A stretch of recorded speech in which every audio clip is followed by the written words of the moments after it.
আল্লাহ আমার পেডুলে বউ যেন না দেখে খাইছে রে আল্লাহ। থাম থাম থাম, ডাক্তারে ফোন ধরছে। হ্যালো স্যার, আমাকে পেট সবার ধ্বংস হয়ে গেছে। বেবি দেখো আমাদের বাচ্চা খুব কিউট হবে, আমাদের মতোই হবে। এটা আমাদের বাচ্চা না, এটা আমার বাচ্চা। হয় তোমারই বাচ্চা।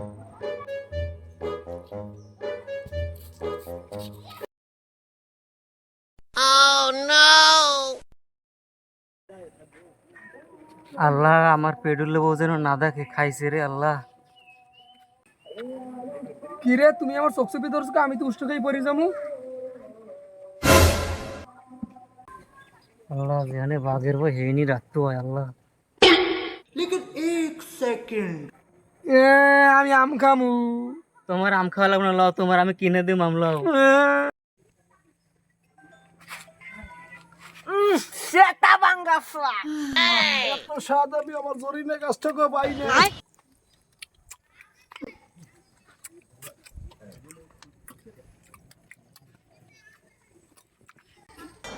তুমি চল, তোমার আমি আম কিনে খাম, চলো চলো চলো।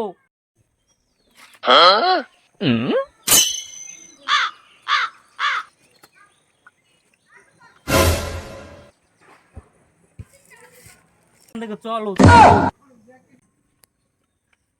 খাবি খাবি খাবি খাবি খাবি খাবি খাবি খাবি আম আম খাবি।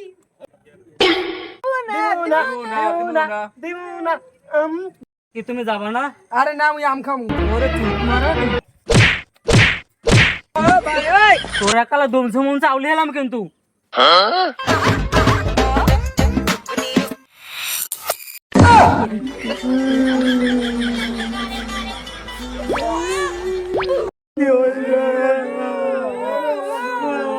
সব তোর বিন্দু হইছে। মার বিনেশ কমে দে তো তোরাই তো এই লোক দেয়লি মোর আল্লাহর তোর দাও গা। আর কি আমি কি করব, ডাক্তার মাকে ফোন দে। ডাক্তার আমাদের ডাক্তার ফোন দি।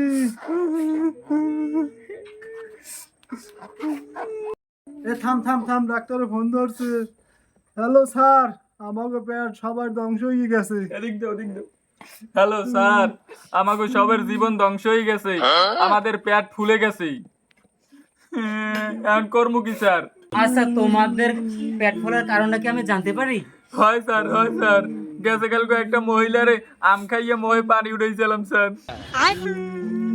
আচ্ছা ওই মহিলার পেট কি ফোলা ছিল কোনোভাবে? হয় স্যার, একটা পেটুল্লে মহিলা ছিল। তোমাদের পেটে বাচ্চা হয়েছে স্যার আমাকে বাঁচার উপায় কি? আচ্ছা আমি একটা ইঞ্জেকশনের নাম বলি, শোনো। এই ইঞ্জেকশনটা করার পরে তোমাদের পেট গইলে হয়তো মুতে নাইলে নয়তো পোঙ্গা দিয়ে বের হবে।